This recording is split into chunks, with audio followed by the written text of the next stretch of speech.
आइए मेरे दोस्तों, आपका स्वागत है हमारे इस चैनल पर, धार्मिक चैनल पर।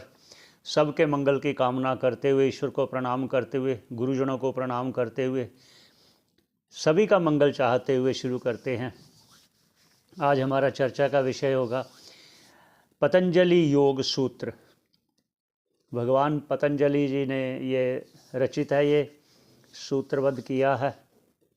और हमारा प्रयास है कि जो आत्म तत्व को जानने में सहायक हैं, जो जो शास्त्र, उनकी चर्चा की जाए।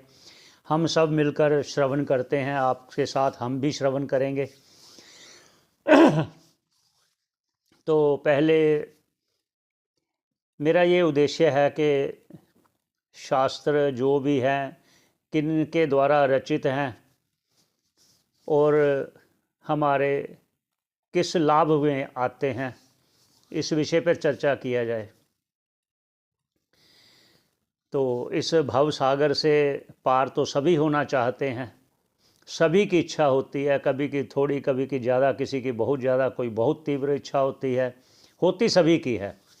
उसको किसी भी भाषा में कहा जाए, भाई हर आदमी, हर व्यक्ति, हर जीव सुख चाहता है। लेकिन कुछ विषयों में सुख ढूंढ लेते हैं, कुछ अपने पारिवारिक संबंधों में सुख ढूंढ लेते हैं, कोई अपने खान पान में सुख ढूंढ लेते हैं। तो ऐसे ही कोई भजन में सुख ढूंढता है, कोई ऐसे ही ईश्वर की कृपा से उस भवसागर को पार होने की इच्छा रखता है। तो उस विषय पे ही हमारी चर्चा है। तो प्रथम ये भगवान पतंजलि जी ने रचित है, ये जो योग दर्शन है, शास्त्र है जो। तो पहले चर्चा करते हैं भगवान पतंजलि जी। ऐसा शास्त्रों में आया है कि ये कश्मीर में प्रकट हुए थे और ये बहुत ही विद्वान थे, बहुत ही विद्वान थे। शास्त्र तो कंठस्थ थे, बस कोई भी विद्वान चर्चा करते थे परस्पर, तो ये तुरंत उसका अपने श्रीमुख से व्याख्यान करते थे। संस्कृत के बहुत विद्वान थे और ईश्वर की चर्चा में निरंतर लगे रहते थे। और इसलिए लोग ऐसा कहते भी हैं और शास्त्रों में भी आया है और आचार्यों से भी सुना है कि ये शेषनाग के अवतार थे। शेषनाग के अवतार थे। जिस प्रकार शेषनाग के हज़ारों मुख हैं, तो हज़ार जिह्वा से वो नारायण का गुणगान करते हैं। ऐसे लोग उनके जो समकाल में थे, वो ऐसा चर्चा करते थे कि पतंजलि जी हज़ार जिह्वा से ऐसे उपनिषदों का वर्णन करते हैं कि जैसे जैसे ही किसी ने कुछ प्रश्न पूछा, तुरंत उसका उत्तर दे दिया। वैसे लगते कि हज़ार जिह्वा से वो गुणगान कर रहे हैं या उच्चारण कर रहे हैं। ऐसा लोगों का मत है, ऐसा शास्त्रों में कहा गया है। और कहीं पर यह भी चर्चा आती है कि कोई ऐसे महर्षि थे, वो नदी के किनारे जल को ऐसे अपनी अंजलि में भरकर सूर्य भगवान को अर्घ दे रहे थे। तो जैसे ही उन्हें अंजलि वो नदी से ऐसे भरी, तो उसमें सर्प प्रकट हुआ, नाग प्रकट हुआ। तो जब जैसे ही उन्होंने उसको छोड़ना चाहा, तो वो नीचे उस अंजलि से नीचे गिरे, इसलिए उनका नाम पड़ गया पतंजलि। मतलब उस अंजलि से नीचे गिरे तो पतंजलि नाम ऐसे पड़ा, पतंजलि। ऐसा शास्त्रों में आया है।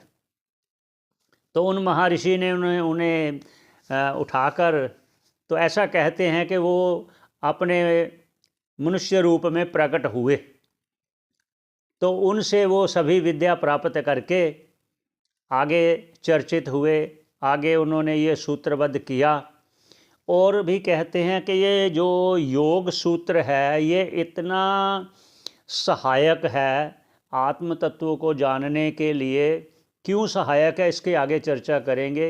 ये सहायक है, जितने भी शास्त्र हैं सभी आत्म तत्व को बताने के लिए तत्पर हैं, सभी निरंतर उसी का वर्णन कर रहे हैं। पर कभी कभी उसमें कुछ ऐसे अंश हैं जो उसके उपयोगी ना होते हुए भी उनका श्रवण करना अच्छा होता है। वो आगे चर्चा करेंगे। तो उन्होंने इसकी रचना किया। तो ये इतना महत्वपूर्ण ग्रंथ है। अगर ये ग्रंथ इतना महत्वपूर्ण ना होता तो भगवान वेद व्यास जी इस पर भाष्य ना लिखते। योग सूत्र पर भगवान वेद व्यास जी ने भाष्य लिखा है इसको समझाने के लिए कि आने वाले जो युग हैं तो उस कल युग में इनको समझना थोड़ा सा मुश्किल होगा, इसलिए उन्हें सरल करने के लिए उस पर भाष्य लिखा।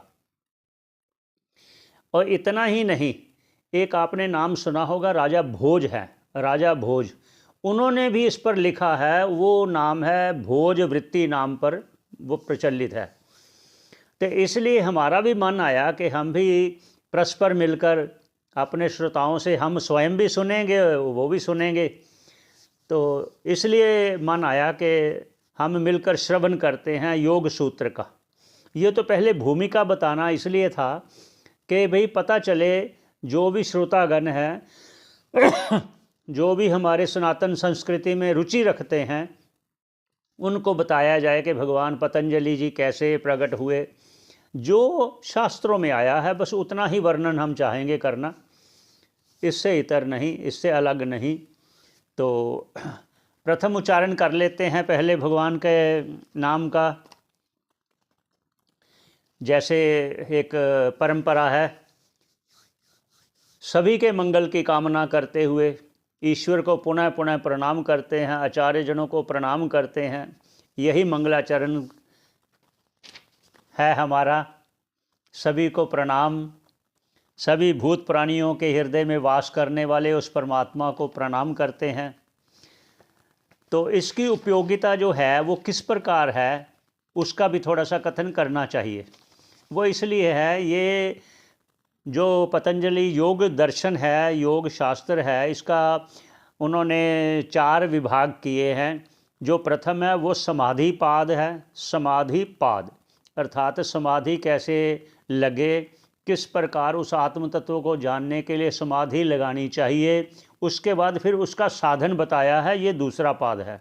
4 पाद में 4 विभाग किए हैं, 4 पाद है और चारों का अलग अलग नाम रखा है। पहले समाधि पाद है, फिर साधन पाद है, उसके बाद विभूति पाद है। पहले समाधि पाद होगा कि हम कैसे किस प्रकार अपनी समाधि लगाएं उस आत्म तत्व को जानने के लिए।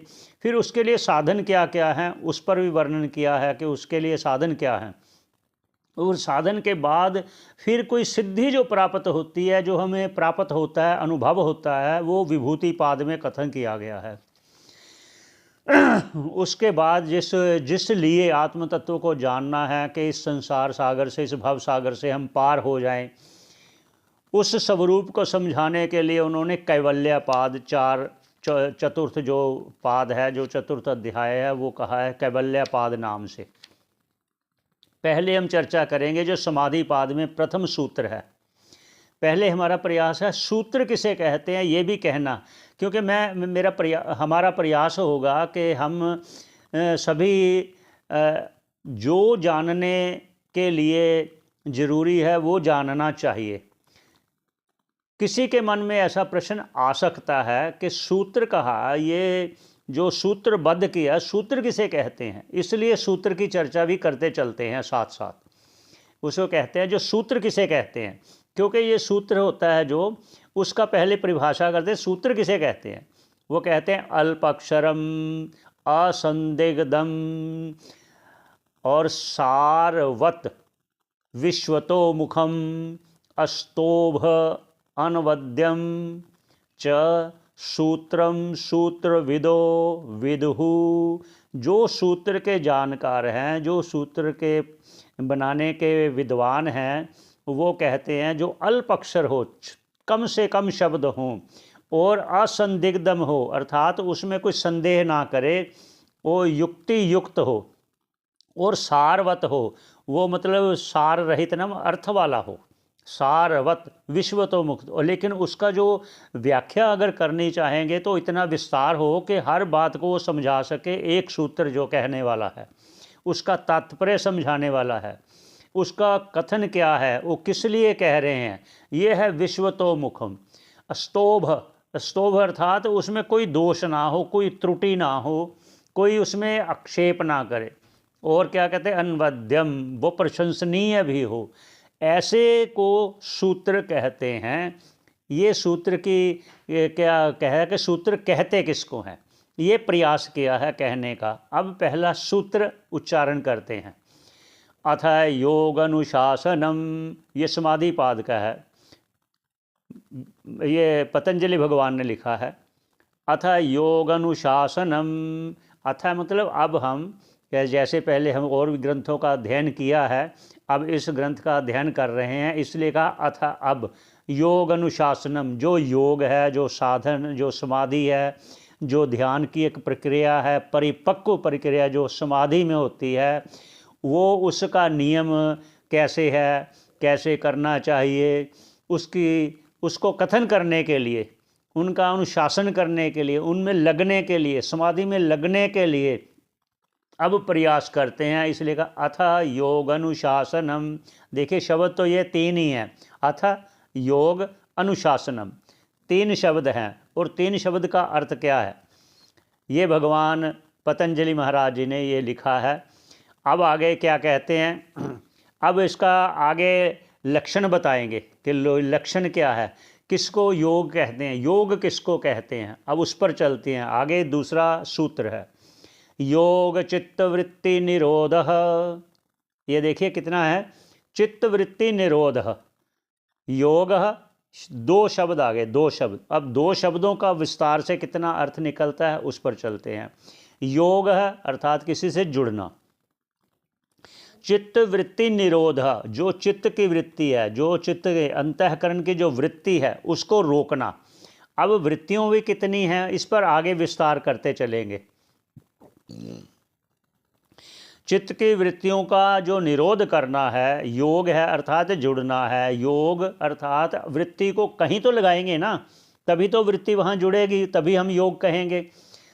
चित्त वृत्तियों का निरोध करना अर्थात सभी जो इंद्रियों का जो वृत्ति जहाँ जहाँ जाती है उसको लेकर अपने अंतःकरण में उस आत्म तत्व के चिंतन में लगाना, अर्थात उसमें वहाँ रोकना, उस वृत्ति को रोकना। अब वृत्ति क्या है इस पर भी चर्चा होगी, वृत्ति क्यों होती है, वृत्ति किसे कहते हैं, ये सब चर्चा होगी। पर अब ये दूसरे सूत्र पर विश्राम देते हैं। सभी के मंगल की कामना करते हुए प्रयास करेंगे, जो जैसा शास्त्रकार कहते हैं वही आपके समक्ष हम सब मिलकर श्रवण करेंगे। आपका श्रवण करने का बहुत बहुत धन्यवाद। सभी के मंगल की कामना करते हुए यहीं विश्राम देते हैं। पुनः भेंट होगी। धन्यवाद।